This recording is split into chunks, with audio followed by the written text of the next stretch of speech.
মহারাজ, আমি আপনার কাছে হাত জোর করে বিনতি করে বলছি, সে সন্তানটিও আপনার হাতে তুলে দেব মহারাজ। যদি প্রথমে না আসে দ্বিতীয়তে আসে, দ্বিতীয়তে যদি না আসে তৃতীয়তে আসে।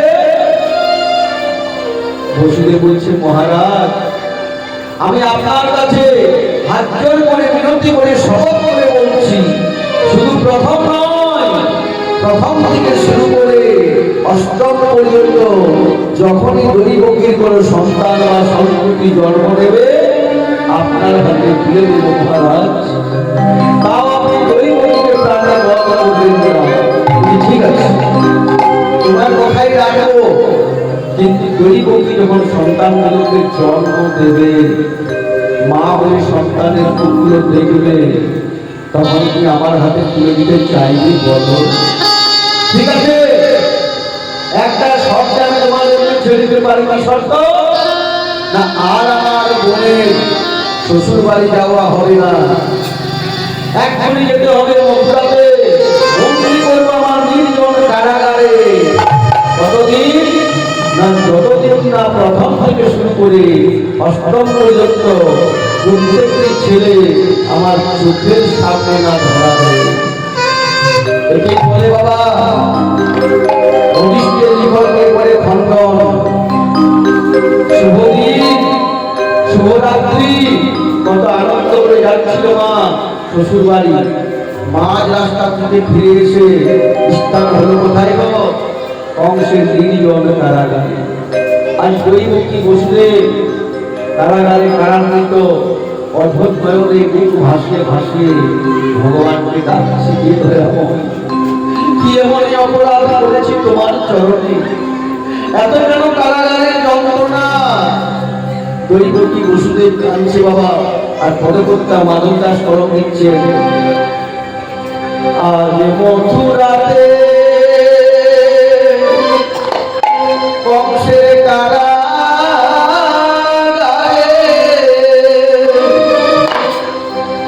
দৈবকী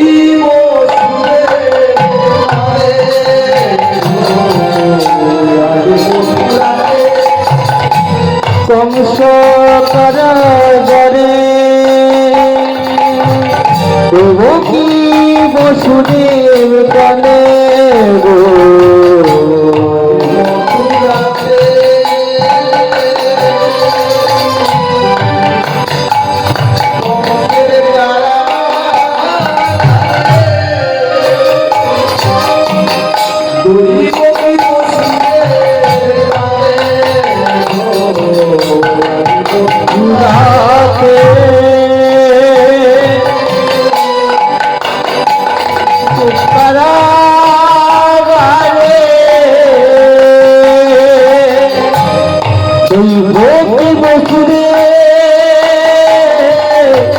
কানে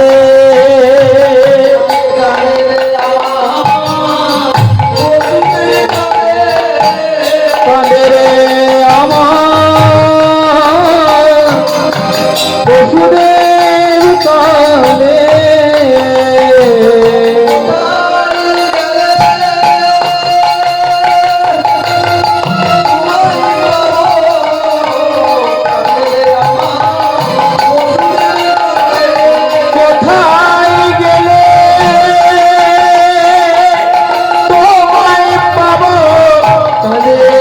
আমার বসুদেব কানে। বিশ্বদাস কবিরাজ গোস্বামী তার চৈতন্য ভাগবত গ্রন্থে বাবা প্রমাণ করলেন, আশ্রয় করিয়া ভজে তারে কৃষ্ণ নাহিত যে, বাকি সব মরেও কারো। ওমায়রা যারা ভগবানের নাম করে গো, যারা সৎ পথে থাকে, তাদের কিন্তু বেশি কষ্ট হয়। মনে রাখবেন, ভগবানের নাম করার আগে, গুরু করার আগে এই কথাটা মনে রেখে করবেন তো। যারা ভগবানের নাম করে, যারা সৎ পথে থাকে, যারা সংসারকে নিয়ে থাকে মা, তাদের কিন্তু কষ্ট বেশি হয়। ভগবান তাদেরকেই বারবার করে পরীক্ষা করে, পরীক্ষা করে দেখে যে ভক্ত কি আমাকে দুঃখের মধ্যে কতটা মনে রাখতে পারে। তাই গরিবী বসুদেব অধর্মে মুখ ভাসিয়ে ভাসিয়ে কাঁদছে, এ ভয়াবহ কি এমন অপরাধ করেছি তোমার চরণে এত কেন কারাগারের যন্ত্রণা। ভগবান কিন্তু ভক্তের কাছে নয়ন জলটাই বেশি পছন্দ করে। কি বাবা, আমরা পেড়া দিই, মুড়ি দিই, ছানা দিই, মিষ্টান্ন দিই, পায়েস দিই, ওগুলো ভগবান খাই না বাবা। ওগুলো ভগবান দৃষ্টি দেয়, আমরা প্রসাদ পাই। ভগবানের সবচেয়ে যদি কোনো প্রিয় জিনিস, সেটা হচ্ছে ভক্তের নয়নশ্রু।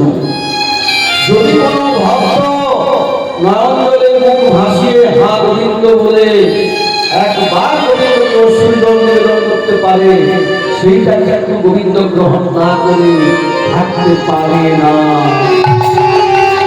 তাই গরিবী বসুদেব অধর্মে কাঁদছে মা। ভগবান কি করলো জানেন? গরিবী প্রথম গর্ভের সন্তান, ওই যে কারাগারে ছিল না, প্রথম গর্ভের সন্তান গরিবের প্রথম গর্ভে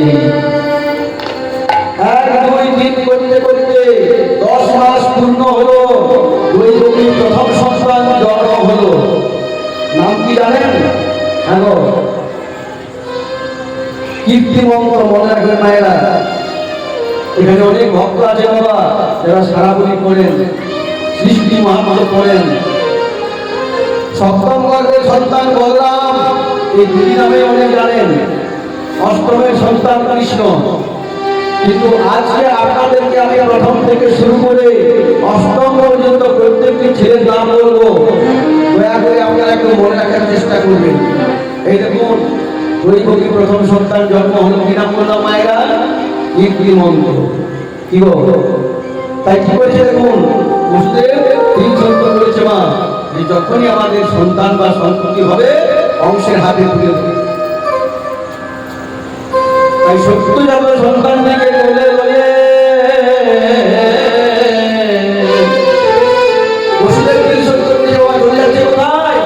বংশে রাজ হবে কেমন হবে গো? ওই আমার শিশু পুত্র কোলে লয়ে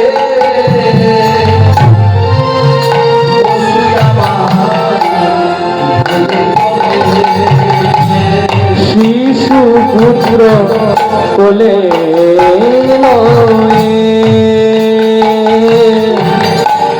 পশুরমা চলে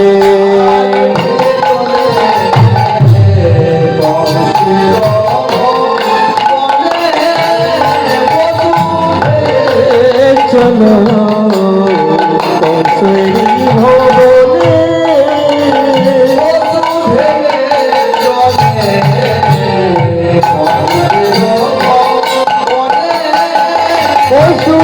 ভবনে চলে কংসের ভবনে।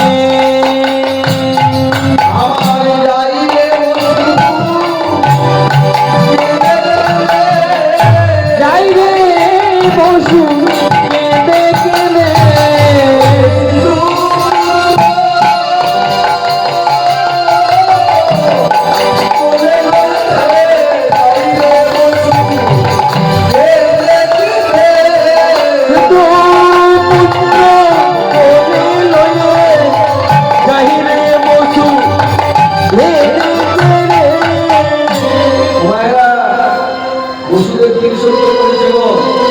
যখনই আমাদের সন্তান বা সন্ততি জন্ম নেবে অংশের হাতে তুলে দেবে।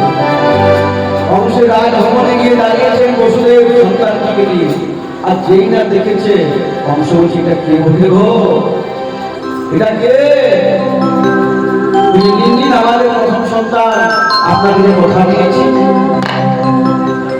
অংশ ভুলে গেছে মা আগের কথা। যেই না অংশ সন্তানটাকে করে নিয়েছে, বুঝে তো পরশমণি গো। গরিবী বসুদেবের ছেলে মানে পরশমণি। এই জন্য বলে বাবা, সৎসঙ্গে স্বর্গবাস, অসৎসঙ্গে নরকবাস। এমন অনেক ভালো ভালো মানুষ আছেন বাবা, অসৎসঙ্গে হরিবল হয়ে গেছে। অনেক সাধারণ মানুষ আছেন, সঙ্গ লাভ করে উন্নত পর্যায়ে চলে গেছে। তাই যেই না বসুদেব সন্তানটিকে নিয়েছে, কংস সন্তানটিকে নিয়েছে, কংসের মনের ভেতরে দুরাচার গিয়ে প্রেম চলে এসেছে। যদি বলেন কেন না, বসুদেব কি বলছে, ও বসুদেব তোমার মাথাটা গেছে, একে আমি বধ করবো না, কিন্তু দৈবকীর ছেলে সম্পর্কে আমার ভাগ্যে হয়, এটা আমি কেন বধ করবো? এবার কি বলছে দেখুন, বলছে তুই আমার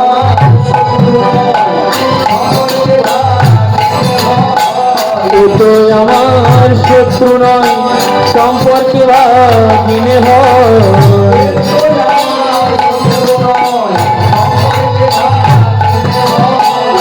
তুই আমার শত্রু নয়, সম্পর্কে ভাগিনে নয়।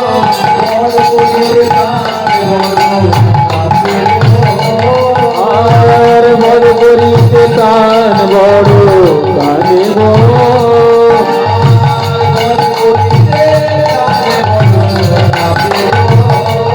আর বধ করিতে প্রাণ বড় কাঁদেব।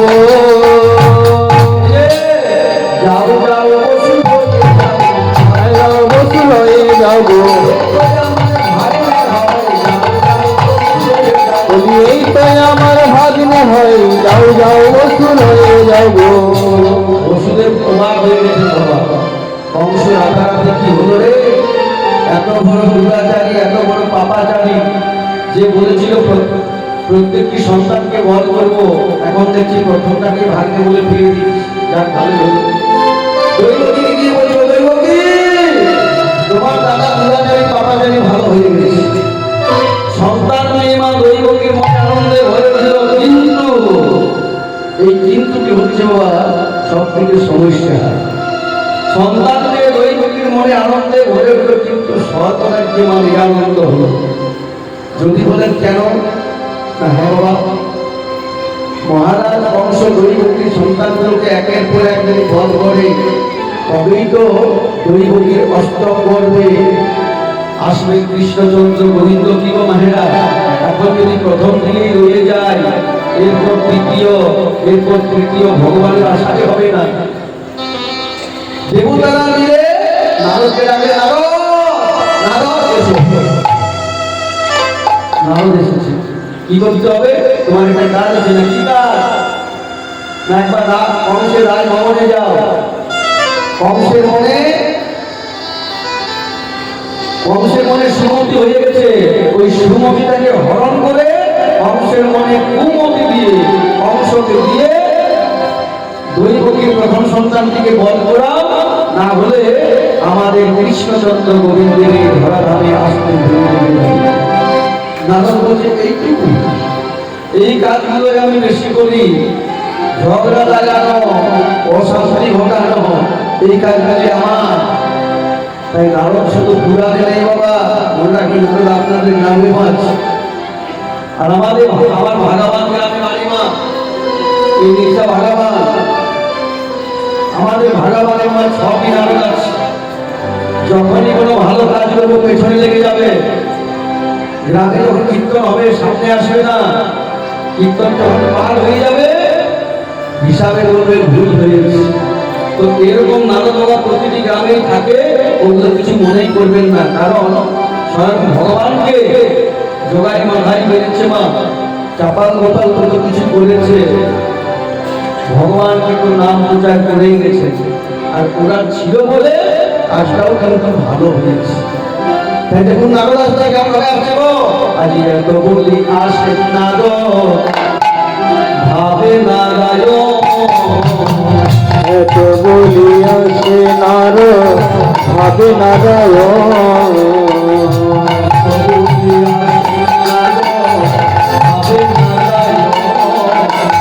এত বলি আসে নারদ ভাবে নারায়ণ।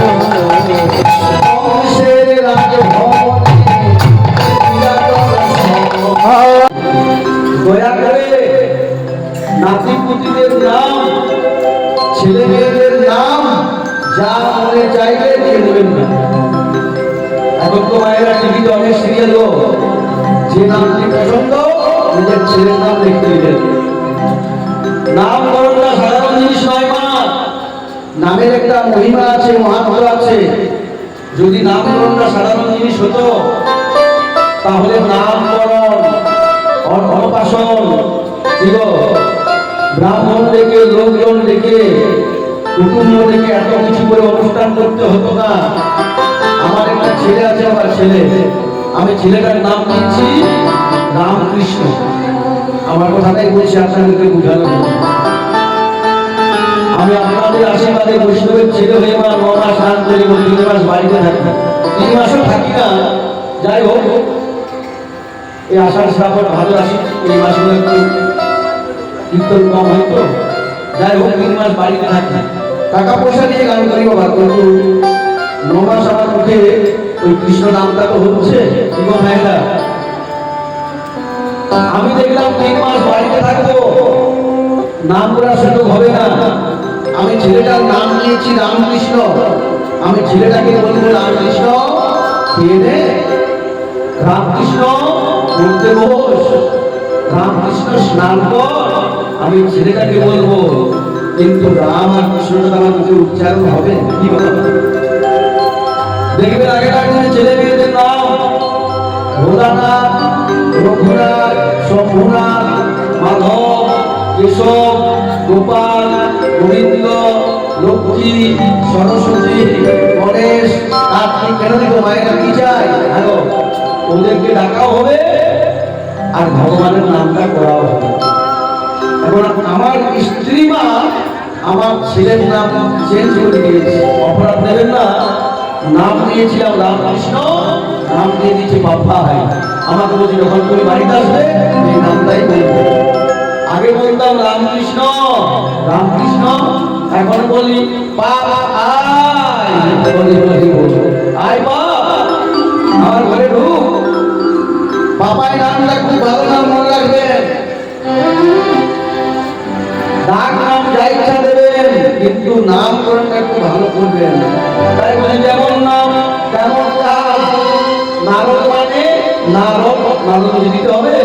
কংসের মনে কুমতি বলে বলে, যেই না নারদ এসেছে মা, যেই না নারদ এসেছে, কংস বলছে নারদ কিবা হেতু ভগবান পুনরায় যে আবার আপনি ভুল করেছেন বলে আবার আপনাকে সতর্ক করতে হয়েছে। কি ভুল না, আপনি গরিবী প্রথম সন্তানটিকে বধ করলে তাকে কেন বধ করবো? ছেলেটি আমার ভাগ্নে, ওরা আমি মামা। মামা কখনো ভাগ্নে বধ করে বরং আপাত করে।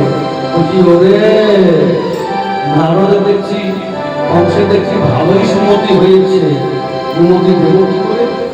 ওই যে মহারাজ আকাশ বাণীর কথা মনে হয় ভুলে গেছে। না না না না, ভুলিনি। ভুলবো কেন? আকাশবাণী হতে বলেছিল দৈবকীর অষ্টম পর্বের সন্তান আমাকে গ্রহণ করবে। এই তো প্রথম পর্বে এসেছে, এটা আমি কেন বধ করতে যাবো? নারদ বলছে হায় হায় হায় হায়, তোরা কপাল। কি করে আপনি জানলেন যে এই ছেলেটি প্রথম না এইটি অষ্টম?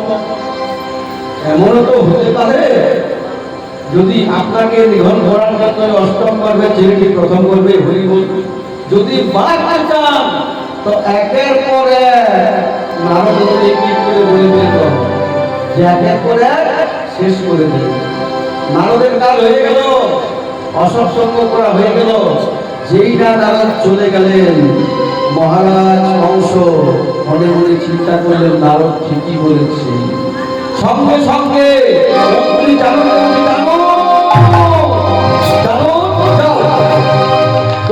প্রথম সন্তানের সিঁড়ি নিয়ে আসো।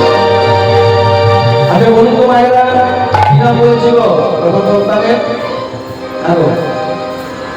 মায়েরা বলছি তুমি এই মনে রাখো, তুমি টাকা নিয়ে গান করছো, আমাদের না রাখলেও হবে। একটু মনে রাখবেন কি নাম বলেছিল? শুধু বাবা মায়ের নামটা মনে রাখলে হবে না গো, কীর্তিমন্ত। সঙ্গে সঙ্গে মহারাজ কংস কীর্তিমন্তকে শিরার করে আছাড় দিয়ে এইবার আমি আপনাদেরকে একটা কথা বলবো বাবা। এই যতক্ষণ শিবারাম জ্ঞান বর্ণনা করছেন বাবা সুখদেব গোস্বামী, আর শ্রবণ করছেন কে? মহারাজা পরীক্ষিত। এই দৃশ্যটি দেখে বলছে সুখদেব গোস্বামীকে, মহামুনি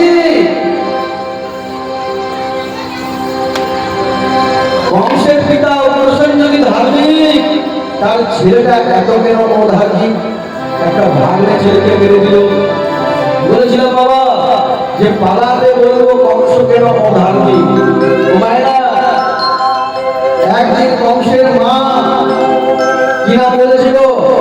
পদ্মাবতী বা দ্রৌপদী। বিপুষ্ট অবস্থাতে দাসীদের সঙ্গে ফুল বাগানে বসে আছে, ফুল বাগানে। আর সেই সময় শ্রমিক নামে এক অসুর কংসের মায়ের দেখে আকৃষ্ট হয়ে কাম ভাবে জর্জরিত হয়ে কংসের পিতা কংসের সেজে, কংসের এই পিতা সেজে কংসের মায়ের কাছে এসে বলল, গো আজ আমি কাম ভাবে জর্জরিত, তুমি আমার মনস্কামনা পূর্ণ করো। সেই দিন কংসের মা শ্রমিক অসুরকে চিনতে পারলো না, নিজের এই স্বামী মনে করে মহানন্দে আলিঙ্গন দিলেন। কিন্তু সেই না আলিঙ্গন দিয়েছে, কংসের মা বুঝে গেলেন এটা আমার স্বামী নয়। প্রশ্ন করলেন, কে তুমি? তুমি আমার স্বামী নও? স্বামীর ধরে এত বড় ক্ষতি করে দিলে। আমি যদি সতী নারী থাকি, তুমি যে হও, আমি তোমাকে অভিশাপ দিলাম, 3 দিনের মধ্যে তোমার মৃত্যু নিশ্চিত হবে। এইগুলো যেতে হলো না বাবা, 2 দিনেই মারা গেল। কিন্তু মারা গেলে কি হবে? ওই যে আলিঙ্গনটি দিয়েছিল, তাই তারই হলো সে জন্ম হয়েছিল কংসের। তাই অসুরের কংসের জন্ম বলে কংসের কর্ম বলেছিল অসুরের মতো। তবে তারপরে কংস যেটা দেখেছিল, হ্যাঁ বাবা, এই যে পূর্বজন্মের কথাটা একটু মনে রাখবেন। তারপরে কংস যেটা দেখেছিল, গো তেতা তেতা মনে মামা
কৃষ্ণের মামা, দুজনেরই মামা। ক্রেতাদের রাবণের মামা আর তারপরে কৃষ্ণের মামা। সেই দুষ্ট মহারাজ কংস যেভাবে বাবা কীর্তিমন্দকে বধ করেছিল, দৈবকীর 6টি সন্তানকে নিধন করে দিল। এবার আমি 6টি সন্তানের নাম বলে দিই। প্রথম সন্তানটির নাম বলেছি মায়েরা কীর্তিমন্ত। দ্বিতীয় ছেলেটির নাম হচ্ছে সুসেন। কীর্তিমন্ত, সুসেন, উদারমী, ভদ্রসেন, ঋজু আর সংগর্ক, এই যে দৈবকীর 6টি ছেলে। এই যে কল্পনা ভাই, কীর্তিমন্ত, সুসেন, উদারমী, ভদ্রসেন, ঋজু আর সংগর্ক, এই হচ্ছে দৈবকীর 6টি ছেলে। এই 6টি সন্তানকে যখন নিধন করে দিল মহারাজ কংস, মা বসুন্ধরা আর পাপের ভার সহ্য করতে পারল না। চিরদেব তুলে গিয়ে স্বয়ং পূর্ণ ব্রহ্ম নারায়ণকে ডেকে বলল, নারায়ণ, ওগো নারায়ণ, আজকে আমি সহ্য করতে পারছি। স্বয়ং পূর্ণ ব্রহ্ম নারায়ণ দেখা দিয়ে বলল, ওগো বসুন্ধরা, তুমি ভেবো না, তুমি চিন্তা করো না। মহারাজ কংস ৬টি সন্তানকে নিধন করেছে করু, কিন্তু আমি তোমাকে কথা দিলাম। কি কথা? কি কথা গো? সপ্তমগর্ভেতে যাইবে বলরাম। আর আমি আমার কথা বলছো?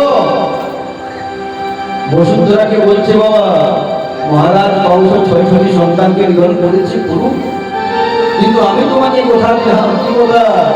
তবু সপ্তমগর্ভেতে যাইবে বলরাম। আর আমার কথা বলছো? অষ্টমীতে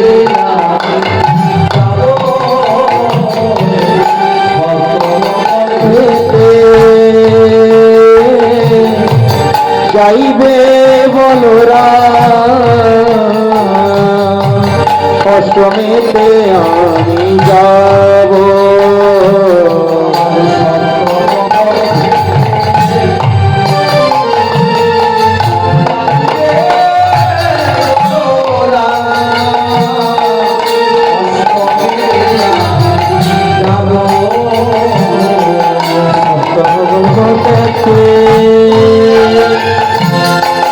যাইবে বলরাম, অষ্টমীতে যাব। কথাটা ধরে ঘুরতে হবে বাবা। সপ্তমী যাবে বলরাম, অষ্টমে আমি কৃষ্ণ হয়ে ধরণী মাঝে অবতীর্ণ হবো। কে বলরাম? হ্যাঁ গো, কে বলরাম?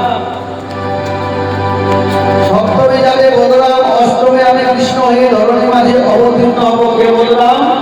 না, যিনি ত্রেতাযুগের লক্ষণ।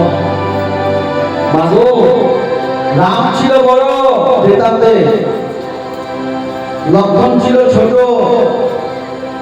রাম ছিল দাদা, লক্ষণ ছিল ভাই। সেই লক্ষণ যদি দাপর যুগে বলাই দাদা হয়, সবাই বলবে, আমাদের মনে প্রশ্ন জানবে গো, যে ভাই ছিল সেই দাদা কি করে হলো? লক্ষণ ছিল ছোট, রাম ছিল বড়। লক্ষণ ছিল ভাই, রাম ছিল দাদা, সে বড় কি করে হলো? না, ছোট ছিল লক্ষণ, কিন্তু বড়র কাজ করেছিল যে হলো। লক্ষণ কি করেছিল জানেন?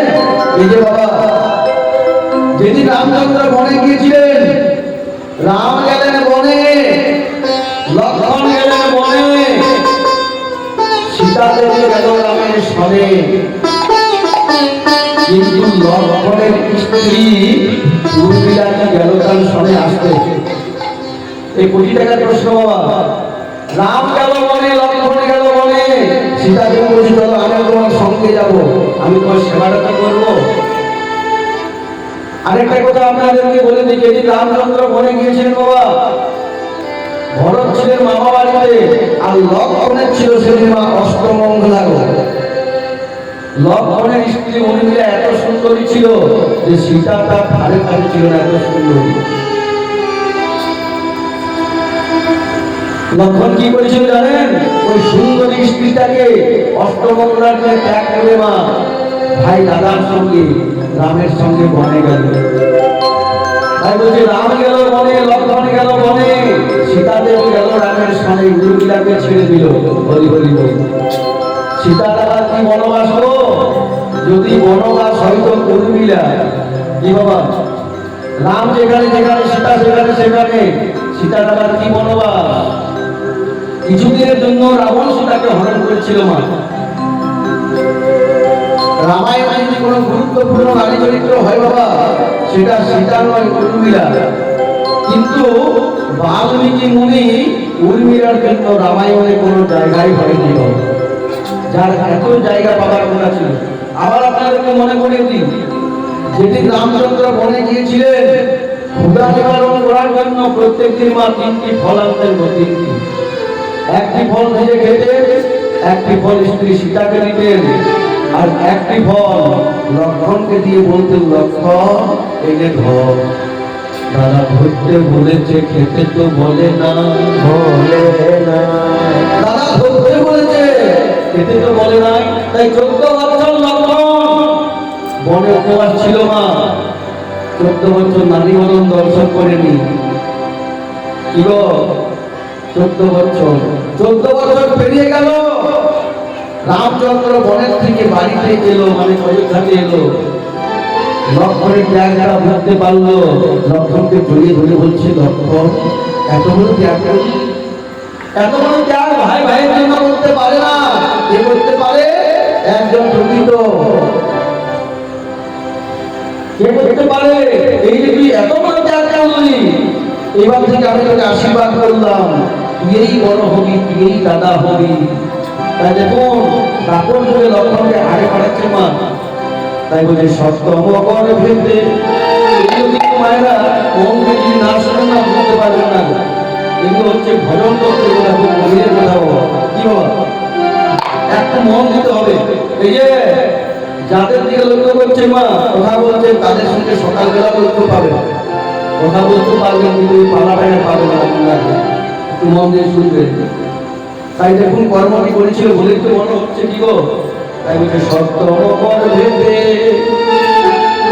যাইবে বলরাম। আর আমি, আমার কথা বলছো, ও গো অষ্টমেতে যাবো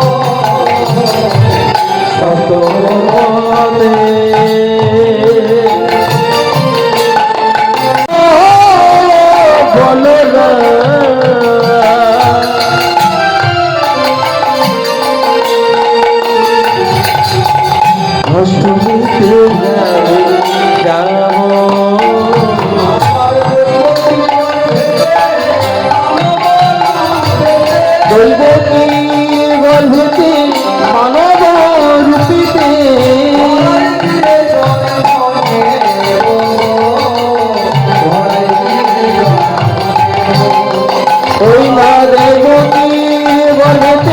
মানব রূপে ধরাই দিয়ে জন্ম নেব, ধরাই দিয়ে জন্ম নেব।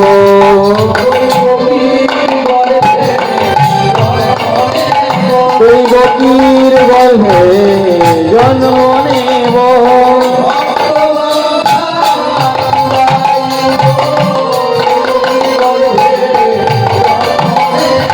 ভক্তির বাঞ্ছা পুরাইব, গতির গর্ভে জন্ম নেব। সপ্তমে যাবে বললাম, অষ্টমে আমি কৃষ্ণ হয়ে ধর্মরাজে অবতীর্ণ হব। আচ্ছা বাবা, সপ্তমে যে বলরাম আসলে মা, আর মহারাজ কংস যে দৈবকী 6টি সন্তানকে নিধন করেছে গো, এবার বলরামের কি হবে? হ্যাঁ গো, না যোগমায়া ছাড়া মা কোনোদিন কোনো কৃষ্ণলীলা হয় না, আর হবেও না। দেবতারা মিলে স্মরণ করলেন যোগমায়া, মহামায়া, হে যোগমায়া, দৈবকী অষ্টম গর্ভে সপ্তম গর্ভে আছে বলরাম, তুমি কিছু করো মা, করো মা, তুমি রক্ষা করো মা। যোগমায়া কি বললো দেখুন, রাতারাতি মা যোগমায়া তার অপরূপ রূপের মায়া দেব। ওই যে দৈবকী সপ্তম গর্ভের বলরামকে কি করলো জানেন? রোহিণীর গর্ভে সঞ্চার করে দিল মা। জন্ম নিল রোহিণীর গর্ভে। সবাই বলে বলরামের মায়ের নাম কি? শুনবে ভালো করে না, রোহিণী। কিন্তু ভালো করে যদি চিন্তা করেন, বলরামের আসল মা হচ্ছে মা দৈবকী। ওটা যোগমায়ার খেলা বাবা। বংশের হাতের থেকে রক্ষা করার জন্য রোহিণীর গর্ভে সঞ্চার করে দিলেন। তাহলে বলরামের আসল মা দৈবকী। এই সপ্তম গর্ভে ছেলে যখন পেল না মহারাজ বংশ, এবার অষ্টম গর্ভ, যার জন্য আজকে আমার সবাই হেঁটে দিল। অষ্টম গর্ভে কে আসবেন গো? শরীর সত্য পূর্ণ ভগবান, অসহ্য বীর্য যশ জ্ঞান আর আশ্রয় করিয়া ভজে তাহলে কৃষ্ণ নাহি যে বাকি সব মনের কারণ। দৈবকীর অষ্টম করবে কে আসে তো যেই না অষ্টম করবে এসেছে মা, ভালো করে শুনবেন। 1 2 3 4 5 6 7 8 9 10 10 মাস পূর্ণ হলো।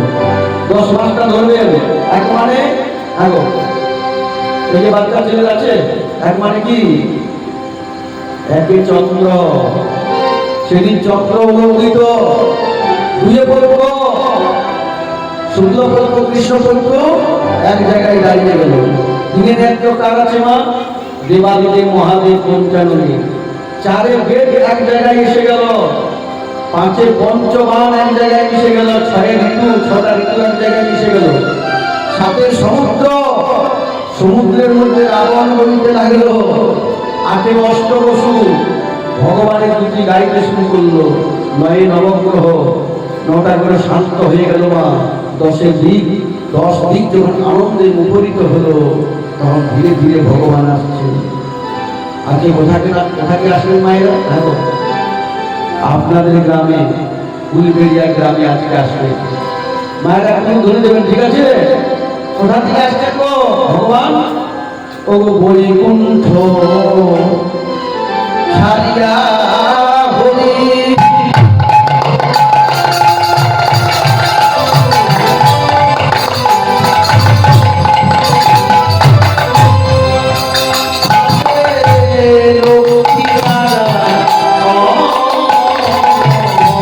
বৈকুণ্ঠ ছাড়িয়া হরি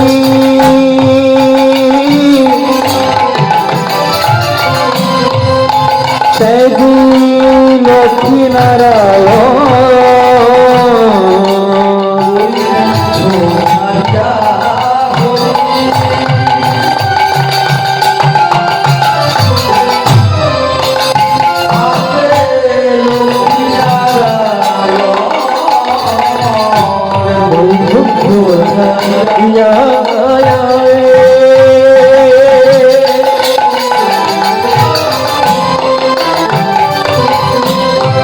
আছে লক্ষ্মী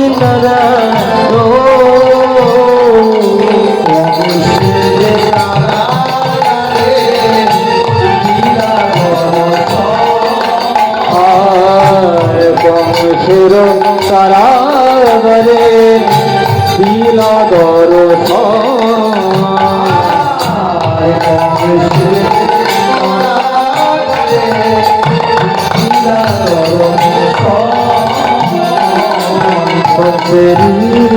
কারাগারে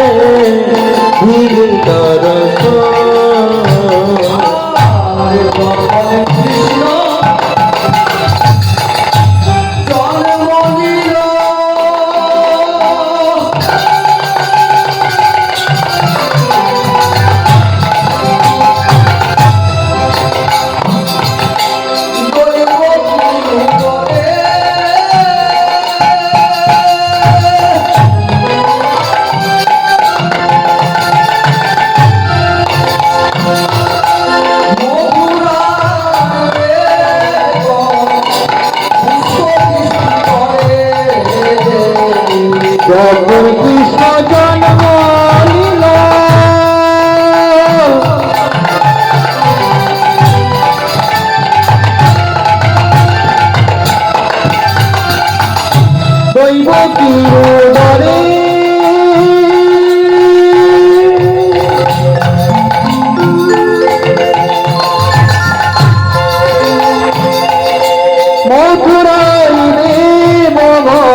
যদি পারিস বৎসরে একবার ভগীরথের খালে গিয়ে অন্তত মাথাটা চুবিয়ে আনিস।